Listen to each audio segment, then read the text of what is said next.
Oke, ini adalah pembahasan soal OSNK Fisika SMA tahun 2023 bagian yang ketiga ya. Pada soal ini, pada bagian ini kita akan membahas soal yang berkaitan dengan kinematika ya. Jadi di sini kita lihat dulu soalnya, sebuah benda bergerak dengan kecepatan dalam bentuk V sebagai fungsi T ya. Lagi-lagi V-nya tidak konstan tetapi fungsi T, yaitu minus T kuadrat plus 8T minus 15, di mana V dalam meter per detik. Oke, jadi semua satuannya dalam SI. Benda mulai bergerak dari posisi X sama dengan 20 meter. Posisi benda ketika akan berbalik arah dari bergerak ke kanan menjadi ke kiri adalah pada saat T-nya berapa detik. Jadi pertanyaannya seperti itu. Oke, untuk soal ini sebenarnya ada dua tipe ya. Yang pertama ditanyakan tentang waktunya, yang kedua dengan soal yang sama ditanyakan tentang jaraknya. Nanti kita akan hitung sekalian dalam sampel soal ini. Oke, jadi yang pertama kita perlu tahu bahwa posisi bendanya mula-mula di X sama dengan 20 meter. Kita bisa sketsa dulu seperti ini ya. Jadi kita misalkan buat semacam garis ya, garis kerjanya dari benda tersebut, dan benda itu anggap X kanan ini adalah arah positifnya. Jadi posisi di kiri ini adalah kita buat aja 0, maka kalau negatif jadi di kiri 0 ini ya.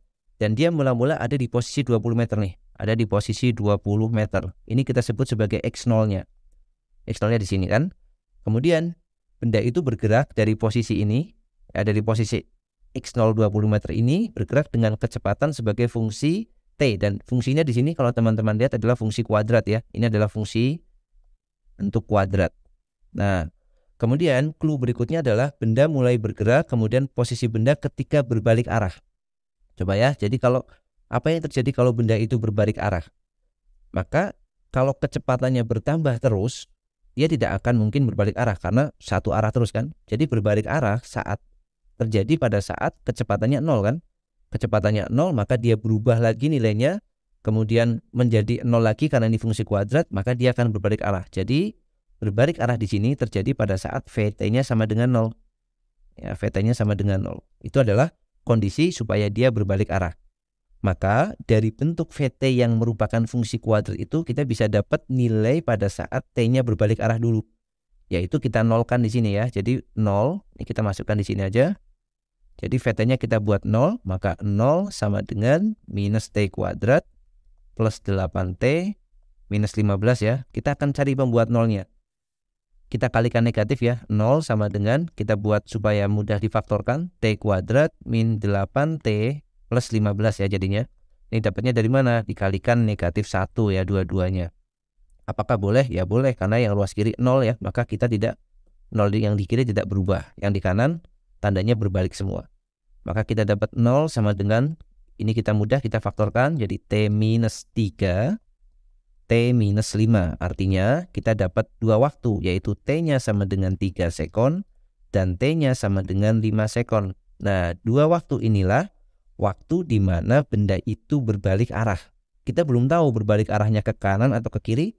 Dari data ini belum bisa kita pastikan. Kenapa? Karena yang kita tahu bahwa nilai pada saat T sama dengan 3 dan T sama dengan 5 itu informasinya hanya dia berbalik arah. Dari mana dapatnya? Dari kecepatannya sama dengan 0 ya. Jadi seperti itu. Lalu dari mana kita tahunya dia ke kanan atau ke kiri? Kita harus dapatkan dulu fungsi posisinya atau fungsi dari perpindahan atau jaraknya ya, apapun namanya. Kita sebut aja X. Jadi kita harus cari dulu X-nya. Caranya karena kita tahu fungsi V, maka kita bisa dapatkan X-nya dengan integral ya. Jadi kita bisa peroleh X atau posisinya itu sama dengan integral dari V dt. Jangan lupa karena dia tidak mulai dari 0 plus X0 ya, karena dia tidak memulai gerakannya dari 0.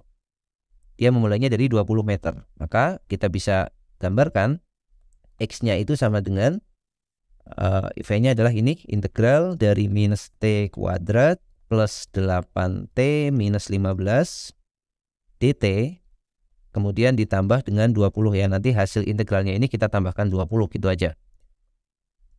Lalu kita tuliskan X-nya itu sama dengan, ini batasnya berarti dari, atau nanti aja ya, kita masukkan batasnya di akhir aja. Kita integralkan dulu. Jadi minus 1/3 T pangkat 3, kemudian plus 8/2 ya, T kuadrat minus 15T plus 20. Nah, kita dapatkan nih fungsi X-nya. atau kita rapikan dulu. Jadi X-nya sebagai fungsi T itu akan sama dengan minus 1/3 T pangkat 3 plus 4 T kuadrat ya, karena 8/2 minus 15T plus 20. Oke, kita dapat X sebagai fungsi waktu di sini.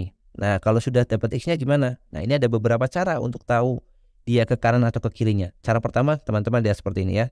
Jadi ingat, batas kita itu adalah 3 sekon dan 5 sekon. Ya, jadi 3 dan 5. Batas kita adalah di angka ini, 3 dan 5. Maka kita cek nih. Setelah 3 itu kan waktunya kan 4 ya. 4 atau 3,5 atau berapa, tapi pilih waktu yang angkanya yang bulat ya, karena di antara 3 dan 5 itu kan ada tak terhingga bilangan, tapi kita pilih angka yang bulat gitu. Misalkan angkanya adalah 4. Maka coba masukkan di sini untuk T sama dengan 4, dapatnya berapa? T sama dengan 4 sekon. Maka kita akan peroleh nilai X-nya itu sama dengan minus 1/3 dikalikan 4 pangkat 3 ditambah dengan 4 dikalikan 4 kuadrat dikurang dengan 15 dikali 4 ditambah dengan 20 ya. Pada saat 4 sekon tadi, 4 sekon itu posisinya anggaplah di sini. Kita dapatkan nilainya ini. Kalau dihitung berarti sama dengan 4 pangkat 3 itu 64, jadi minus 64/3 ditambah dengan 4 kali 16 itu 64 dikurang 15 kali 4 itu 60 ditambah dengan 20. Berarti dapat X-nya nilainya sama dengan, kalau kita hitung kalkulator dapatnya 2,6 ya. X-nya sama dengan 2,6 meter. Nah, teman-teman nanti cek aja di sini ya. Jadi pada saat 4 sekon itu X-nya 2,6.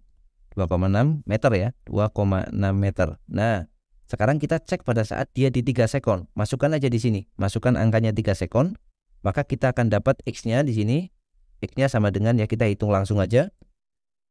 3 pangkat 3 berarti 27 dibagi 3. Jadi minus 3 pangkat 3 ya. 27 bagi 3 minus 9. Minus 9 ditambah 4 kali 3 kuadrat. 4 kali 9 berarti 36. Kemudian dikurangi 15 kali 3 45. Kemudian ditambah dengan 20. Maka kita dapatkan nilainya adalah minus 9 ditambah 36. Itu berarti 27 ya. 27. Kemudian kalau kita tambahkan 20 jadi 47. 47 dikurang 45 jadi 2 ya. Jadi pada saat 3 sekon dia ada di posisi 2. Nah, awalnya di 20 meter. 3 sekon pertama dia ada di posisi 2. 2 itu misalkan di sini. Nah, 2 itu di sini. 2 meter kan? Ini terjadi pada saat T-nya sama dengan 3 sekon. Nah, tadi sudah kita dapatkan nih. Setelah 4 sekon ternyata T-nya ada di 2,6. Maka dari sini 2,6 kan posisinya di sebelah kanan ya. Kita gambar agak ekstrem di sini. 2,6. Nah, jadi di sini kanan kan berarti kan? Kenapa? Karena dari 3 sekon, kemudian di sini 4 sekon, dia posisinya di 2,6. Artinya pada saat 3 sekon, dia itu geraknya ke kanan. 3 sekon, dia berbalik ke arah kanan. Jadi awal mula gerakannya kemana? Awal mula gerakannya jelas ke kiri. Karena mula-mula dia ada di 20 meter, kemudian ke 2 meter di 3 sekon ini. Setelah 3 sekon, ke 4 sekon, baru dia ke kanan. Nah, sekarang kita cek lagi. 5 sekon itu adanya di mana? Waktu 5 sekon itu dia di posisi berapa? Kita masukkan di sini. X-nya sama dengan 5 ya. T-nya sama dengan 5. Jadi kalau T-nya 5, X-nya kita dapat berapa? Kita hitung aja di sini. Jadi 5 pangkat 3. Ya, negatif 5 pangkat 3 per 3. Kemudian ditambah 4 kali 5 kuadrat itu 25. Jadi 100 ya. Langsung saya hitung di sini. 100 dikurangi 15 kali 5 itu 75. Kemudian ditambah dengan 20. Oke, jadi kita dapatkan X-nya segini besarnya ya. Kita hitung dulu. 100 dikurang 75 itu 25. 25 ditambah 20 itu 45. Jadi minus 125 per 3 ditambah dengan 45. Kita dapatkan jawabannya itu 3,3 ya. Jadi kalau kita masukkan ini kalkulator aja, kita dapatnya 3,3. Nah, 3,3 di mana posisinya? 3,3 itu berarti di sebelah kanan 2,6. Nah, anggap aja di sini 3,3. Berarti dari sini dia masih ke kanan. Artinya selama 3 sekon sampai ke 5 sekon, di sini 5 sekon gerakannya ke kanan. Nah, tadi kan kita punya dua angka kan, yaitu 3 dan 5. Pada saat 3 sekon dia berbalik ke kanan, maka kalau mau ke kiri di mana? Ya pasti yang 5 sekon. Tapi kita akan coba cek ya. Jadi setelah ini harusnya dia bergerak ke kiri. Caranya ngecek gimana? Kalian masukkan aja waktu di atas 5. Misalkan untuk X sama dengan 6, pilih waktu di sini. Kita masukkan untuk T-nya sama dengan 6, maaf ya, T-nya sama dengan 6, kita cari tahu nilai X-nya berapa, masukkan ya. Sebenarnya ini bukan pekerjaan yang sulit karena kita bisa pakai kalkulator. Jadi X-nya kita dapatkan 6 pangkat 3 dibagi dengan 3 ditambah dengan 4 dikalikan dengan T kuadrat, berarti 6 kuadrat itu 36, dikurang 15 kali 6, 15 kali 6 itu berarti 90 ya. 90 ditambah dengan 20. Oke, kita hitung dulu, ini hasilnya adalah, kita masukkan ternyata jawabannya 2. Oh, ini kurang negatif ya. Negatif 6 pangkat 3 per 3. Jawabannya X-nya 2. Nah, ternyata pada saat waktunya 6 detik, X-nya 2. Jadi di mana? Di sini lagi kan? Nah, ini di sini 2 meter lagi. Pada saat 6 detik ketemunya 2 meter lagi. T sama dengan 6. Artinya gimana? Artinya dari posisi 5 sekon ini, ya kan? Dari posisi 5 sekon tadi, 6 sekon dia di posisi ini, maka dia berbalik arah ke arah kiri kan, seperti ini. Nah, berarti kalau pertanyaannya adalah pada detik keberapa dia itu berbalik arah menjadi dari kanan menjadi ke kiri, ya jawabannya detik ke-5 ya, 5,0. Jadi seperti itu. Jadi kita bisa gunakan pendekatan seperti ini ya. Salah satu idenya seperti ini. Kalau pertanyaan tadi yang berikutnya, kalau berapakah posisi atau jarak dia berbalik ke kiri, ya jaraknya adalah di sini 3,3 meter ya, bisa langsung kita jawab kalau kita menggunakan cara seperti ini. Oke, jadi itu penjelasan untuk soal yang ketiga ini. Atau sebenarnya kalau teman-teman sudah belajar matematika yang berkaitan dengan nilai stasioner, kemudian bagaimana mensketsa grafik, kita bisa lakukan dengan analisis grafik. Caranya seperti ini ya. Jadi ini sekedar tambahan aja, salah satu ide lainnya yaitu kita gambarkan grafik X sama T-nya. Caranya bukan menggambarkan secara betulan, tetapi kita sketsa ya. Poin-poin yang harus teman-teman tahu adalah seperti ini. Kalau kita punya fungsi fx, ya kemudian kita turunkan dia, f aksen x itu sama dengan 0, maka fungsi itu berada pada kondisi stasioner ya. Stasioner itu artinya tidak naik, tidak turun kan. Kemudian kalau f aksen x-nya itu lebih besar 0, maka fungsinya ini adalah fungsi naik, dia dalam interval naik. Kemudian kalau f aksen x-nya itu kurang dari 0, maka dia fungsinya sedang fungsi yang turun. Nah, jadi dengan menggunakan data ini, maka kita bisa tahu tuh pergerakan dari benda itu seperti apa. Kita akan cek ya. Jadi kita akan buat sketsa. Caranya kita mulai dari fx di sini adalah posisi tentu saja, yaitu x. Fx-nya adalah X, sedangkan F aksennya itu tidak lain adalah V kan, pasti kan? F aksennya di sini adalah V, berarti V. V sebagai fungsi T ya, di sini kan X sebagai fungsi T. Nah, tadi kita tahu bahwa pada saat VT sama dengan 0, kita punya dua nilai stasioner, yaitu 3 dan 5. Maka kita pasang di sini, 3, kemudian 5 ya. Nah, nanti metode ini bisa teman-teman pelajari di materi matematika ya, yang aplikasi turunan. Kemudian kita cek pada saat T sama dengan 0, itu hasil fungsinya bagaimana? Cara mengeceknya adalah masukkan dia ke dalam ini, ke dalam f aksen x, berarti ke dalam fungsi V. Fungsi V-nya tadi itu adalah, sebentar, minus T kuadrat plus 8T min 15 ya. Jadi ini kita tulis dulu, minus T kuadrat plus 8T min 15. Nah, ini adalah fungsi f aksen x-nya atau fungsi T-nya. Fungsi V-nya ya.